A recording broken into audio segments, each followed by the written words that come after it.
আপনার ব্যাংকে কত টাকা আছে? ৫০,০০০, ৫ লাখ, ১০ লাখ? যদি কাল সকালে ব্যাংক বলে টাকা দেয়া যাবে না, আপনি কি করবেন? আপনার ব্যাংক যদি হুট করে বন্ধ হয়ে যায়, তবে আপনি কত টাকা ফেরত পাবেন? আগে ফেরত পাওয়া যেত ১ লাখ টাকা, এখন করা হয়েছে সেটা ২ লাখ টাকা। আপনার শত কোটি টাকা থাকলেও ক্ষতিপূরণ কিন্তু বাড়বে না। গত ৩ মাসে ব্যাংকে খেলাপি ঋণ বেড়েছে ৩১,৪৮৭ কোটি টাকা। মোট খেলাপি ঋণের পরিমাণ ৫,৮৮,০০০ কোটি টাকা। ২৪টি ব্যাংক পুঁজি ঘাটতিতে পড়েছে। মোট ঘাটতির পরিমাণ ১,৫৫,০০০ কোটি টাকা। মার্চে এই ঘাটতি ছিল ১,১০,০০০ কোটি টাকা। ৩ মাসে ঘাটতি বেড়েছে ৪৫,০০০ কোটি টাকা। বাংলাদেশ ব্যাংকের সর্বশেষ আপডেট বলছে ২০২৬ সালের মার্চে পূর্ণাঙ্গ ইসলামী ব্যাংকগুলোর খেলাপি ঋণ দাঁড়িয়েছে ৫৮.৪%। এক বছর আগে এই হার ছিল ২৯.২%। মানে মাত্র এক বছরে খেলাপি ঋণ দ্বিগুণ হয়ে গেছে। অথচ এক বছর ধরেই এই ব্যাংকগুলোকে ঝুঁকিপূর্ণ বলা হচ্ছিল, খেলাপি ঋণের হার কমাতে বলা হচ্ছিল। অথচ ব্যাংকগুলো পুরনো ঋণ আদায়ের বদলে খেলাপি ঋণ আরও বাড়িয়েছে। ২০১৩ সালে অনুমোদন পাওয়া চতুর্থ প্রজন্মের ৯টি ব্যাংকের অবস্থাও খারাপ। মার্চে তাদের খেলাপি ঋণ হয়েছে ৫২.২%। ২০২৫ সালের মার্চে যা ছিল ৪৪.৪%। সহজ কথায় প্রতি ১০০ টাকা ঋণের মধ্যে ৫৮ টাকাই এখন খেলাপি।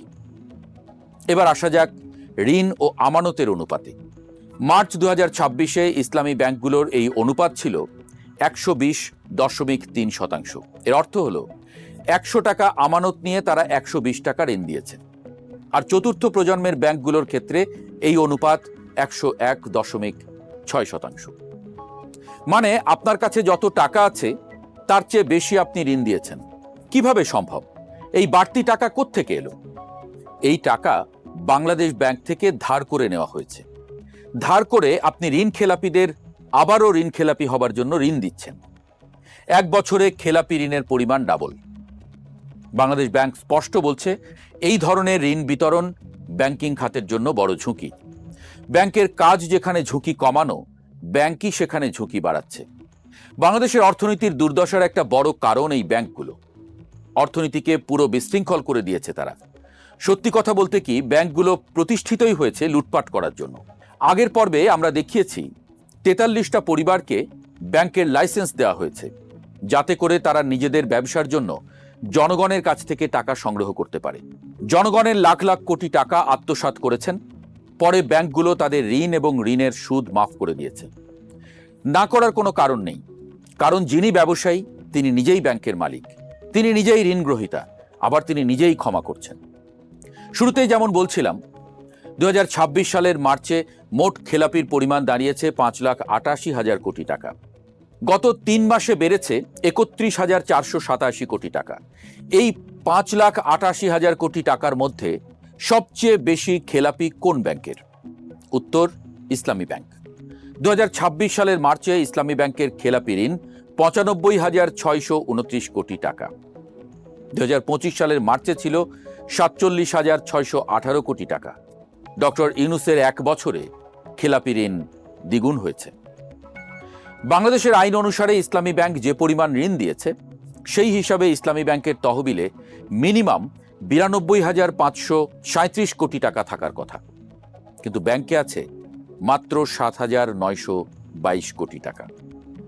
ব্যাংকিং সেক্টরের অডিটররা বলছেন, বিশেষ সরকারি সহায়তা না পেলে ব্যাংকটি বিশাল লোকসানে পড়বে। লোকসানে পড়া মানে শেয়ার বাজারে দরপতন। এই ফেব্রুয়ারিতে যেখানে ইসলামী ব্যাংকের শেয়ারের দাম ছিল ৫২ টাকা, সেটা এখন ২৯ টাকায় নেমে এসেছে। ব্যাংক যদি এখনকার মতো চলতে থাকে, তাহলে শেয়ারের দাম আরও কমবে।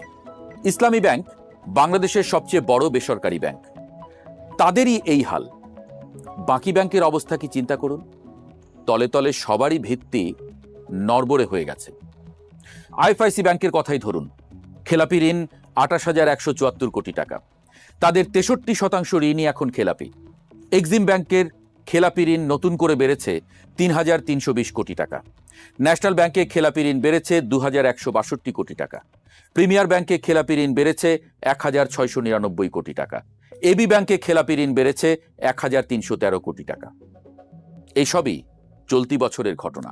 অর্থাৎ বিএনপি সরকার ক্ষমতায় আসার পর ব্যাংকিং সেক্টরের অস্থিরতা কমার বদলে বেড়ে গেছে। এবার 2026 সালের পুঁজি ঘাটতির তথ্য দেখা যাক। বর্তমানে এই ঘাটতি দাঁড়িয়েছে 1,55,000 কোটি টাকা। মার্চে ছিল 1,10,000 কোটি টাকা। মোট 24টি ব্যাংক তাদের ন্যূনতম পুঁজি ধরে রাখতে পারেনি। এর মধ্যে 4টি রাষ্ট্রায়ত্ত ব্যাংক আছে, 2টি বিশেষায়িত ব্যাংক রয়েছে, আর 18টি রয়েছে বেসরকারি ব্যাংক।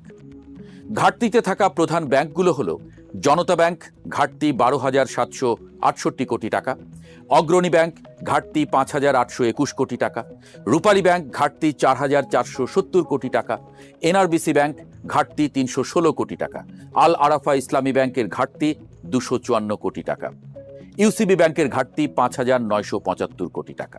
এই ব্যাংকগুলোর অনেকগুলোই আগে ভালো অবস্থায় ছিল, কিন্তু গত কয়েক বছরে তারা পুঁজি ঘাটতিতে পড়ে গেছে। অনেকেই চেষ্টা করছে ঘুরে দাঁড়াতে। এর মধ্যে 5টি সমস্যাগ্রস্ত ব্যাংককে একত্রিত করে সম্মিলিত ইসলামী ব্যাংক গঠন করা হয়েছে।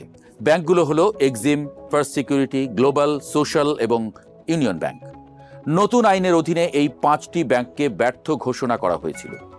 এই ব্যাংকগুলোর মোট ঋণের 77% ছিল খেলাপি টাকার অঙ্কে, যা 1.47 ট্রিলিয়ন টাকা। নতুন ব্যাংকটির পরিশোধিত মূলধন 350 বিলিয়ন টাকা ধরা হয়, যার মধ্যে সরকার দিয়েছে 200 বিলিয়ন টাকা। কিন্তু 2026 সালের মার্চেও ইসলামী ব্যাংকগুলোর খেলাপি ঋণ ছিল 58.4%, মানে একাধিক ব্যাংক মিলিয়েও কোনো লাভ হয়নি। নতুন করে আরও খেলাপি ঋণ বেড়ে চলেছে। আদৌ কোনো সমাধান হবে কিনা এ নিয়ে সন্দেহ আছে। এখন মূল প্রশ্ন হলো, আপনার টাকা কতটা নিরাপদ? উত্তরটা উদ্বেগজনক। নতুন আইন হয়েছে, ব্যাংকের আমানতে 2 লাখ টাকা পর্যন্ত বীমা থাকবে। সহজ কথায়, ব্যাংকে 10 লাখ টাকা থাকলেও ব্যাংক ডুবলে আপনি 2 লাখ টাকাই পাবেন। এই হিসাবে বাংলাদেশে মোট আমানতের মাত্র 19% সুরক্ষিত। এটা দক্ষিণ এশিয়ায় সর্বনিম্ন। বাকি 81% আমানতই ঝুঁকিপূর্ণ অবস্থায় রয়েছে। তাহলে সমাধান কি? বাংলাদেশ ব্যাংক 2024 সালে বলেছিল জুন 2026-এর মধ্যে খেলাপি 8% নামাবে। সেই টার্গেট ফেল করেছে। এখন নতুন করে স্পেশাল এক্সিট সুবিধা দিচ্ছে খেলাপিদের। খেলাপি টাকা একবারে শোধ করলে সুদ মওকুফ। এই সুবিধা 31শে ডিসেম্বর 2026 পর্যন্ত থাকবে। কিন্তু অতীত অভিজ্ঞতা বলছে ঋণ খেলাপিরা টাকা শোধ করবে না, ঝুঁকি থেকেই যাবে। তাহলে পথ একটাই, যে পথ ভারত নিয়েছে, চীন নিয়েছে।